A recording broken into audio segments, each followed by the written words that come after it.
আমার প্রিয় ভাইয়েরা দেখেন কোরআনে আয়ার সাথে কিভাবে মিলে যায় খেয়াল করেন। এবার আসেন ইতিহাস কিভাবে আল্লাহ তাআলা এই ঘটনা ৩০০০ বছর আগে ঘটনা বাস্তবতার সাথে যদি মিলানো একটা হুবহু মিলে যায়। কওমে সামুদ সম্প্রদায় অহংকার করলো, সীমা লঙ্ঘন করেছে। আল্লাহ তাআলা হযরত সালেহ আলাইহিস সালাতু ওয়াস সালামকে আল্লাহ তাআলা পাঠিয়ে দিলেন, সালেহ যাও তুমি তাদেরকে হেদায়েতের কথা বলবে, দ্বীনের কথা তুমি বলবে।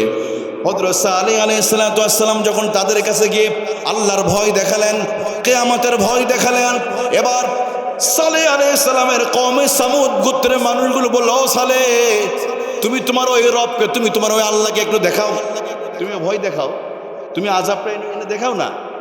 আল্লাহ এটা বলেন, আল্লাহ তাআলা বলেন, ইয়া সালিহ তিনা বিমা তাইদুনা ইন কুনতা মিনাল মুরসালিন। ও সালেহ তুমি যদি সত্যিকারে যদি নবী হয়ে থাকো, ইন কুনতা মিনাল মুরসালিন যদি নবী হয়ে থাকো, যে আল্লাহর ভয় দেখিয়েছো, ওই আযাব পারলে তুমি একটু এনে আমাদের একটু দেখায় দাও। কিরকম সীমা লঙ্ঘনকারী ছিল। বলে সালেহ তুমি আল্লাহর ভয় দেখাও, আযাবের ভয় পারলে একটু দেখাও তো। বিমা তাইদুনা ইন কুনতা মিনাল মুরসালিন, যদি নবী হও সত্যি তাহলে দেখাও আযাব। এবার আল্লাহ তাআলা কি বললেন?